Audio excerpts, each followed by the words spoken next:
ڕێز و سڵاو بۆیەوە بینەرانی خۆشەویستی تەلەڤیزیۆنی کۆمەڵە لەگەڵتانم بۆ پێشکەشکردنی گەشتی هەواڵەکانی سەر لە بەیانی ڕۆژی جومعە سەرتەر سەردێڕی چەند هەواڵ.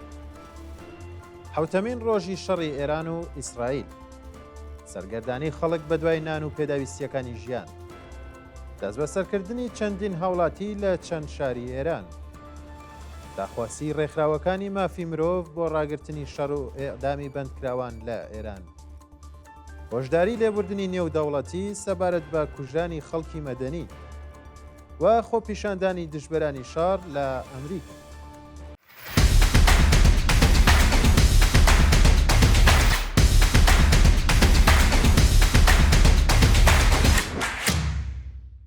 حوتەمین ڕۆژی شەڕی ئێران و ئیسرائیل، بەیانی پێنجشەممە 29 جۆزەردان، فڕۆکەکانی ئیسرائیل سایتی ئاوسەنگینی عێراق و چەند بنکەی موشەکیان کردە ئامانج و لە وەڵامیشدا سپای پاسداران بە موشک سێ شاری ئیسرائیلی بە ئامانجگرت و بەو هۆیەوە دەیان کەس بریندار بوون.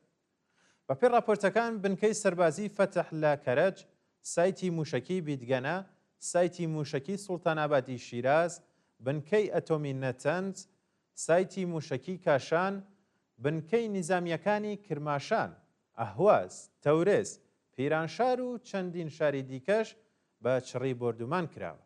هاوکات سپای پاسداران بە چەند موشک سێ شاری ئیسرائیلی کردە ئامانج و یەکێک لە موشکەکان بەر نەخۆشخانەیەک لە تەل ئەویو کەوتووە و لە ئەنجامی ئەو هێرشەشدا زیاتر لە 150 کەس بریندار بوون. بەرپرسانی دەوڵەتی ئیسرائیل هەڕەشیان لە خامنەیە کردووە کە تونترین هێرش دەکەنە سەر ناوەندە دەوڵەتیەکانی کۆماری ئیسلامی و تۆڵەی سەخت لەو ڕژێمە دەکەنەوە. سەرگەردانی خەڵک بە دوای نان و پێداویستیەکانی ژیان، بە وتەی هاونیشتیمانیان نان لە نانەوەخانەکاندا جیرەبەندی کراوە و خەڵک بەهۆی لە کارکەوتنی بانکەکان پارەیان بۆ دابینکردنی پێداویستیەکانی ژیانیان نییە. بە دوای داخستنی هێڵەکانی ئینتەرنێت لەلایەن حکوومەتەوە، بانکەکان داخراون و خەڵک ناتوانن لە ڕێگەی ئابربانکەکانەوە پارە وەربگرن یان لە فرۆشگاکانیشدا پێداویستیەکانیان دابین بکەن. بە وتەی هاونیشتمانیان بەردەم نانەوەخانەکان قەرەباڵغە و حکوومەت نانی جیرەبەندی کردووە. لەلایەکی دیکەوە بەشێکی زۆر لە بازاڕەکان داخراون و شتومەک لە دوکانەکاندا دەست ناکەوێت و دەستڕاستی خەڵک بە دەرمان و خۆراک کەم بووەتەوە. دەست بەسەرکردنی چەندین هاوڵاتی لە چەند شاری ئێران، لە درێژەی سەرکوتگەریەکانی کۆماری ئیسلامی 23 هاوڵاتی لە بێهبەهان، مەشهەد، کرمان لەلایەن هێزەکانی حکوومەتەوە دەست بەسەر کراون. بە پێی راپۆرتەکانیش چالاکیی مەدەنی خەڵکی بێهبەهان بە ناوی عێنایەت شەهبازی با تونند و تیژیەوە لەلایەن ئیدارەی ئیتلاعاتی ئەو شارە دەست بەسەر و بۆ شوێنێکی نادیار ڕاگوێزراوە. هاوکات لە شاری مەشهەد 18 کەس و لە کرمان 4 کەس بە بیانووی هاوکاری لەگەڵ ئیسرائیل دەست بەسەر و بۆ شوێنێکی نادیار گوازراونەتەوە. گواستنەوەی حامید حاج جەعفەر کاشانی بۆ بەندی ئەمنیەتی زیندانی ئەڤین. حامید حاج جەعفەر کاشانی بەندکراوی سیاسی ڕایگیراو لە زیندانی ئەڤین لەلایەن هێزە ئەمنیەتیەکانەوە بۆ بەندی ئەمنیەتی 209 زیندان ڕاگوێزرا. ڕۆژی 7 گوڵانی 1404 هەتاوی حامید حاج جەعفەر کاشانی بە بیانووی بەشداری لە کۆبوونەوەی ناڕزایەتی دەست بەسەر و بۆ زیندانی ئەڤین ڕاگوێزرا. ناوراویش لە مانگی ڕێبەندانی ساڵی 97 هەتاویدا دەست بەسەر و بە تۆمەتەکانی تەبلیغ دژی نزام و هاوکاری لەگەڵ گروپە نایارەکانی ڕژێم بە 3 ساڵ و 6 مانگ زیندان سزا درابوو. دانانی بەرپرسیاری سەرەکی سەرکوتی خوێناوی زاهدان وەکو فەرماندەی هێزی زەمینی سپا. هاوکات لەگەڵ پەرەسەندنی شەڕی نێوان کۆماری ئیسلامی و ئیسرائیل، عەلی خامنەی سەردار محەممەد کەرەمی بەرپرسیاری سەرەکی سەرکوتی خوێناوی زاهدانی وەکو فەرماندەی هێزی زەمینی سپای پاسداران دیاری کرد. بەپێی زانیاریەکان محەممەد کەرەمی بووەتە جێگری محەممەد پاکپور کە پاش کوژرانی محەممەد سەلامی فەرماندەی سپای پاسداران لەلایەن خامنەیەوە هەڵبژێردرا بوو. محەممەد کەرەمی ئوستانداری سیستان و بەلوچستانە و لە ڕۆژی هەینی خوێناوی زاهیدان دەیان شارومەندی بەلوچی کۆمەڵکوژ کرد.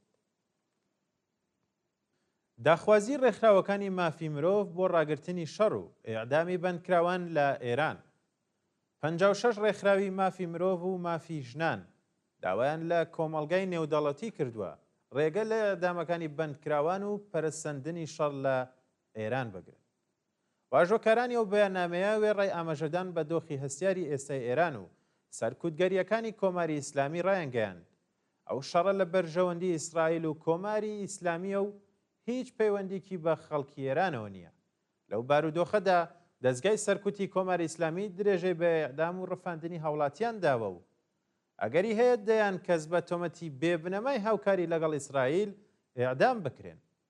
ئەرکی کۆمەڵگای نێودەوڵەتیە کە لە سەرکوتگەریەکانی ڕژێم بێدەنگ نەبێت، گیانی چالەکانی کرێکاری سیاسی، مەدەنی و بەندکراوانی سیاسی لە مەترسیدایە.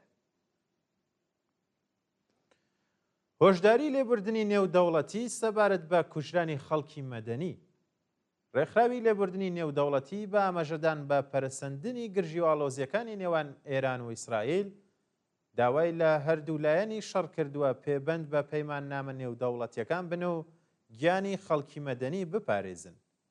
بە پێڕاپۆرتەکان لە 7 ڕۆژی ڕابردوودا 693 کەس لە هێرشەکانی ئیسرائیل بۆ سەر کۆماری ئیسلامی گیانیان لەدەستداوە کە 224 کەسیان مەدەنی بوون. هەروەها 1800 کەس بریندار بوون کە دۆخی تەندروستی بەشێکیان ناجێگیرە. لە بەرامبەردا 24 کەس لە هێرشە موشکەکانی ئێران بۆ سەر ئیسرائیل گیانیان لەدەستداوە و 600 کەسیش بریندار بوون. سەرۆکی ڕێکخراوی لێبوردنی نێودەوڵەتی نیگەرانی خۆی لەسەر ئەو بارودۆخە دەربڕیوە و هۆشداری داوە کە درێژەدان بەو شەڕە زیان بە خەڵکی مەدەنی دەگەیەنێت. هەروەها دوولایەنی شەڕ ئەبێ لە ئاسپاراستنی گیانی خەڵکی سفیل بەرپرسیار بن و بە زووترین کاتیش کۆتایی بەم شەڕە بهێن. دوایین هەواڵیشمان سەبارەتە بە خۆپیشاندانی دژبەرانی شار لە ئەمریکا. پاژەوەی دۆناڵد ترامپ ئەگەری پەیوەستبوونی وڵاتەکەی بە شەڕ دژی ئێران ڕاگەیاند، ڕۆژی پێنجشەمە 29 جۆزەردان هەزاران شارومەندی ئەمریکایی لە چەند شاریە و وڵاتە دژ بە سیاسەتەکانی ئەمریکا خۆپیشاندانیان کرد. بە پێڕاپۆرتەکان هەزاران شارومەندی دژبەری شەڕ لە شارەکانی نیویۆرک، بۆستۆن و لۆس ئەنجلس دژ بە ناتانیاهو و دۆناڵد ترامپ خۆپیشاندانیان کرد. بەشداربووان بە وتنەوەی دروشم خوازیاری کۆتایی هێنان بە شەڕی ئێران و غەزە بوون و ڕایانگەیان کە خەڵکی ئەمریکا وشیارن و تێکەڵ بە جەنایەتەکانی نەتەنیاهۆ نابن. بینەرانی خۆشەویست گەشتی هەواڵەکانتان پێشکەشکرا کات و ساتێکی خۆش بۆ هەموو لایەک.